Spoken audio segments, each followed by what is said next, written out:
The philosophers world में आपका स्वागत है। जय कृष्णमूर्ति द्वारा लिखित ज्ञात से मुक्ति पुस्तक का 6वां अंश, हिंसा, क्रोध, समर्थन और निंदा, आदर्श और यथार्थ। भय, सुख दुख, विचार और हिंसा ये सब एक दूसरे से जुड़े हैं। हम में से अधिकांश लोगों को हिंसा में सुख मिलता है। किसी को नापसंद करने में, एक विशेष जाति या वर्ग के लोगों से घृणा करने में, दूसरे के प्रति विरोधी विचार और भावनाएं रखने में भी लोग एक तरह के सुख का अनुभव करते हैं। लेकिन मन से जब सारी हिंसा विदा हो जाती है तो वह एक अपूर्व आनंद से भर जाता है। संघर्ष, घृणा और भय पर आधारित हिंसा से प्राप्त होने वाले सुख की तुलना इस आनंद से नहीं की जा सकती। क्या हम हिंसा की जड़ तक पहुंच सकते हैं और इससे मुक्त हो सकते हैं? अन्यथा एक दूसरे के साथ हम सदा तनाव और द्वंद्व में ही जीते रहेंगे। अधिकांश लोग प्रत्यक्षतः इसी तरह जी रहे हैं। अगर आप भी ऐसे ही जीना चाहते हैं तब तो मुझे कुछ नहीं कहना है, क्योंकि अगर आप कहते हैं खैर मुझे अफसोस है क्योंकि हिंसा तो समाप्त होने वाली चीज़ है नहीं, तो आपके और मेरे बीच फिर संवाद का माध्यम ही नहीं बचता, क्योंकि अब आपने अपने सामने एक दीवार खड़ी कर ली है। लेकिन अगर आप कहते हैं नहीं, जीने का कुछ अलग ढंग, एक भिन्न शैली भी हो सकती है, तो हम एक दूसरे के साथ संवाद कर पाएंगे। इस तरह अगर हम आपस में संवाद कर पाने में सक्षम और समर्थ हैं तो हम साथ साथ इस बात पर विचार करें कि क्या सचमुच संभव है कि विकराल रूप से क्रूर इस संसार में रहते हुए भी हम अपने भीतर हर तरह की हिंसा को जड़ मूल से मिटा डालें। मेरे विचार से यह संभव है।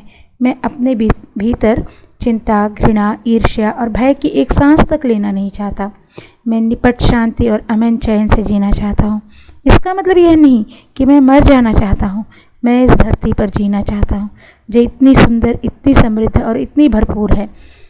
मैं पेड़ों, फूलों, नदियों, हरे भरे मैदानों, भांति भांति के लोगों, औरत, युवक युवतियों, हंसते खेलते बच्चों को देखना चाहता हूँ। अर्थात मैं जीवन को उसके हर रूप में दर्शन करना चाहता हूँ। साथ ही साथ मैं यह भी चाहता हूँ कि मैं अपने साथ और इस जगत के साथ पूरी शांति से जीऊँ। तो इसके लिए मुझे क्या करना होगा?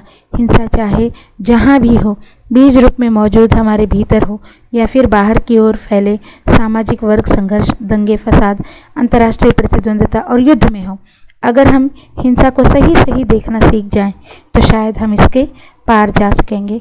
हिंसा एक अत्यंत जटिल समस्या है। सदियों सदियों से मनुष्य हिंसक रहा है। संसार भर में फैले अनेक धर्मों ने मनुष्य को मर्यादा में बांधने की, उसे संयत करने की कोशिश की है, लेकिन इस प्रयास में उनमें से कोई भी सफल नहीं हुआ। अतः अगर हमें इस समस्या की गहराई से छानबीन करनी है तो हमें इस संबंध में अति गंभीर होना चाहिए। तभी हम हिंसा से ऊपर उठकर चेतना की एक नई ऊंचाई को छू पाएंगे। लेकिन अगर हम केवल बौद्धिक विलास और मनोरंजन के लिए इस समस्या से खेलना चाहते हैं तो हम कोई अधिक दूर नहीं जा पाएंगे। आपको ऐसा लग सकता है आप स्वयं इसे समस्या के प्रति तो अत्यंत गंभीर और चिंतनशील हैं, पर जब तक दुनिया के बाकी सारे लोग आपकी तरह गंभीर नहीं होते और इस संबंध में कुछ करने के लिए तैयार नहीं होते, तब तक आपके अकेले कुछ भी करने से क्या होने वाला है? लेकिन वे इसे गंभीरता से लेते हैं या नहीं, इसकी परवाह मैं क्यों करूं? मैं इस गंभीरता से लेता हूं, इतना ही काफ़ी है। मैंने अपने बंधु भाई को जिम्मा तो नहीं ले रखा है अपने ऊपर।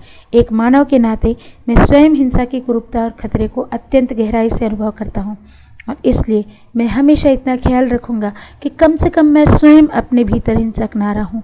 लेकिन मैं आपको या किसी और को कैसे कह सकता हूँ हिंसक मत बनो? इसका कुछ भी मतलब और मूल्य नहीं है जब तक आप स्वयं ऐसा नहीं चाहते। अगर आप सचमुच हिंसा की समस्या को समझना और सुलझाना चाहते हैं तो हम साथ साथ इसकी छानबीन और जांच पड़ताल की यात्रा प्रारंभ करें। हिंसा की समस्या बाहर कहीं और खड़ी है या वह यहीं मौजूद है? क्या बाहरी जगत में जो हिंसा की समस्या है आप उसको हल करना चाहते हैं, या स्वयं आपके भीतर जो हिंसा मौजूद है खुद उसके तह में आप जाना चाहते हैं? अगर आप स्वयं को अपने भीतर हिंसा से मुक्त हो गए हैं तो आप पूछेंगे, हिंसा, क्रूरता, ईर्ष्या, लोभ, छीना झपटी और हड़पने हथियाने की होड़ से भरे इस संसार में मैं कैसे जीऊँ? यह मुझे निगलने तो नहीं जाएगा, नष्ट भ्रष्ट तो नहीं कर देगा? यह एक अवश्यंभावी प्रश्न है जो प्रायः पूछा जाता है।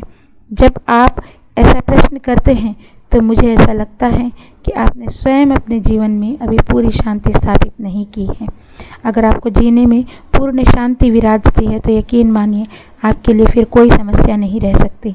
भले ही आपको बंदी बनाकर कारावास में डाल दिया जाए क्योंकि आप फौज और सेना में भर्ती होने से इनकार करते हैं, भले ही आपको गोली से उड़ा दिया जाए क्योंकि लड़ाई में भाग लेना आपको मंजूर नहीं, लेकिन यह आपके लिए कोई समस्या नहीं बनती। आपको गोली मार दी जाएगी, ठीक, बस इतनी सी बात। इसे ठीक ठीक समझ लेना अत्यंत आवश्यक है। यह समझ मात्र व्यक्ति के जीवन में एक असाधारण क्रांति है। हम हिंसा को एक धारणा के रूप में नहीं बल्कि एक हकीकत के रूप में समझने की कोशिश कर रहे हैं। ऐसी हकीकत जिसका अस्तित्व मनुष्य के भीतर है और मनुष्य तो मैं स्वयं हूँ। इस समस्या की गहराई से छानबीन करने के लिए मुझे पूरी संवेदनशीलता और खुलेपन के साथ साथ इसके आमने सामने होना होगा। कहने का मतलब मुझे स्वयं अपने सामने पूरी तरह खुलकर आना होगा। यह ज़रूरी नहीं कि मैं आपके सामने अपने को खोल कर रखूँ क्योंकि इससे कुछ हल नहीं होगा।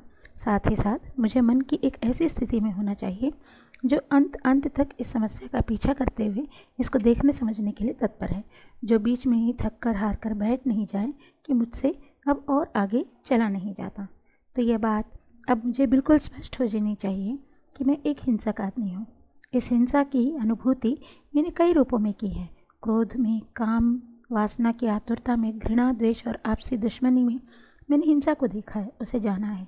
इसलिए अब मैं स्वयं से यह कह रहा हूँ, मैं पूरी समस्या को सही सही समझना चाहता हूँ, केवल इसके एक खंड को नहीं जो युद्ध इत्यादि के रूप में छिटपुट ढंग से प्रकट होता रहता है, बल्कि आदमी के अंदर की छिपी उस आक्रामकता को जो जानवरों में भी पाई जाती है और जिसका मैं एक हिस्सा हूँ। हिंसा केवल दूसरे की हत्या करना ही नहीं है। जब हम तीखे और पैने शब्दों का प्रयोग करते हैं, जब किसी आदमी की उपेक्षा करने के लिए हम खास भंगिमा या मुद्रा अपनाते हैं, जब भय के अधीन किसी का हुक्म बजाते हैं या उसकी तरफदारी करते हैं, तो यह सब भी हिंसा है। देश, समाज और ईश्वर के नाम पर जो संगठित हत्या और मारकाट चलती है, केवल वही हिंसा नहीं है। हिंसा का अत्यधिक सूक्ष्म और कहीं गहरा अस्तित्व है। हिंसा की उस गहराई में बैठकर हम उसकी छानबीन और जांच पड़ताल कर रहे हैं। जब आप अपने को भारतीय या यूरोपीय या मुसलमान या ईसाई या ऐसा ही कुछ कहते और मानते हैं तो आप हिंसक हो रहे हैं। क्या आप जानते हैं ऐसा क्यों? वह इसलिए कि तब आप शेष मानव जाति से अपने को अलग कर रहे हैं। जब आप धर्म, परंपरा, राष्ट्रीयता के आधार पर अपने को अलग करते हैं तो इससे हिंसा जन्म लेती है। वह आदमी जो हिंसा को समझने की दिशा में प्रयत्नशील है, वह न तो किसी धर्म का है और न किसी देश या राजनीतिक पार्टी का, अर्थात किसी भी पक्षपाती पद्धति और प्रक्रिया से वह जुड़ा नहीं होता, क्योंकि वह अपना संबंध समूची मानव जाति से रखता है, क्योंकि वह मानव मात्र के स्वभाव को समझने में जुटा है। अब हिंसा की व्याख्या करने वाली प्रमुख रूप से दो विचारधाराएं। एक का कहना है कि हिंसा मनुष्य का जन्मजात स्वभाव है और दूसरी विचारधारा कहती है कि हिंसा उस सामाजिक और सांस्कृतिक परंपरा और विरासत का नतीजा है जिसके साथ मनुष्य पलता बढ़ता और जीता है। इनमें से किस विचारधारा के विश्लेषण हमारे बारे में अधिक सही है, हमें इससे कुछ लेना देना नहीं है। न तो यह महत्वपूर्ण है, महत्वपूर्ण तो यह हकीकत है कि हम हिंसक हैं, न कि इसका कारण अथवा इसके जन्म इतिहास का लेखा जोखा। क्रोध हिंसा की सामान्य अभिव्यक्तियों में से एक है। जब मेरी पत्नी या बहन के साथ कोई छेड़खानी करता है तो मैं कहता हूँ मेरा क्रोध बिल्कुल जायज़ और उचित है। जब मेरे देश पर, मेरे विचारों और सिद्धांतों पर कोई आक्रमण करता है, जब मेरे जीने के रंग ढंग पर कोई उंगली उठाता है, तब भी मैं अपने क्रोध को जायज़ और उचित ठहराता हूँ। जब मेरे क्षुद्र और छोटे मोटे मतों, विचारों और धारणाओं पर कोई प्रश्न खड़ा करता है या मेरी आदतों पर मुझे चोट पहुँचाते हैं या अपमानित करते हैं, तो मेरे क्रोध की सीमा नहीं रहती। अथवा अगर आप मेरी पत्नी को भगा ले जाते हैं और मैं ईर्ष्या से जल उठता हूँ तो उस ईर्ष्या को बिल्कुल जायज़ माना जाता है, क्योंकि मेरी पत्नी मेरी जायदाद है। इन सब क्रोध को नैतिक रूप से न्यायसंगत माना जाता है, और तो और अपने देश के लिए लोगों की जान लेने को भी न्यायसंगत ठहराया जाता है। तो क्रोध जो हिंसा का ही हिस्सा है, जब उसकी हम छानबीन करते हैं तो क्या हम अपने झुकावों और परिवेश की प्रेरणाओं से प्रभावित होकर क्रोध को जायज़ और नाजायज़ के रूप में देखते हैं, या क्रोध को शुद्ध उसी रूप में देखते हैं और समझते हैं? क्या कभी क्रोध जायज़ और उचित भी होता है, या वह केवल क्रोध होता है? क्रोध यानी क्रोध, प्रभाव कोई भी न अच्छा है न बुरा, केवल प्रभाव है। लेकिन जब आप किसी ऐसी चीज़ से प्रभावित होते हैं जो मेरे अनुकूल नहीं बैठती, तो उसे मैं झट से बुरा प्रभाव कह देता हूँ। जिस क्षण आप किसी चीज़ की रक्षा करने पर उतर आते हैं, चाहे वह जो कुछ हो, आपका परिवार, आपका देश, उस रंगीन चिथड़े और लत्ते का टुकड़ा जिसे झंडा कहा जाता है, आपका मत, धर्म, संप्रदाय, आपकी कोई प्रिय वस्तु या वह जिसे आप पाना चाहते हैं, तो उसकी रक्षा के लिए आपका उठ खड़ा होना क्रोध का परिचायक है। तो क्या आप क्रोध को देख सकते हैं, बिना इसके लिए सफाई और दलील दिए हुए, बिना पक्ष लेते हुए, बिना यह कहते हुए कि मुझे अपनी अच्छाइयों की रक्षा तो करनी है, या मेरा क्रोध करना तो बिल्कुल जायज़ था, या अरे मैं भी कैसा बेवकूफ़ हूँ कि क्रोध में आ गया। क्या हम क्रोध को इस तरह देख सकते हैं, मानो अपने पैरों पर, अपने बलबूते पर खड़ा उसका अपना अलग, स्वतंत्र और ठोस अस्तित्व हो? क्या आप बिल्कुल वस्तुगत और तटस्थ होकर क्रोध का निरीक्षण कर सकते हैं, जिसका अर्थ हुआ न उसका बचाव और समर्थन, न उसकी निंदा और आलोचना? क्या आप ऐसा कर सकते हैं? अगर मैं आपका कट्टर विरोधी हूँ, या मैं मान बैठा हूँ कि आप एक अद्भुत आदमी हैं, तो क्या इन स्थितियों में मैं आपको सही से देख पाऊँगा? अगर आपकी ओर देखते हुए मैं समुचित ध्यान और सावधानी से भरा हूँ, ताकि इस देखने में उपयुक्त दोनों स्थितियों में किसी का हस्तक्षेप ना हो, तभी मैं आपको सही अर्थों में देख पाऊँगा। क्या इसी प्रकार हम क्रोध को भी देख सकते हैं, जिसका अर्थ हुआ कि मैं खुले हृदय और मन से इस समस्या के सामने खड़ा हो गया हूँ। मैं अब इसका प्रतिरोध नहीं करता, अपनी ओर से बिना किसी प्रतिक्रिया के मैं इस असाधारण और अद्भुत घटना का निरीक्षण कर रहा हूँ। धन्यवाद।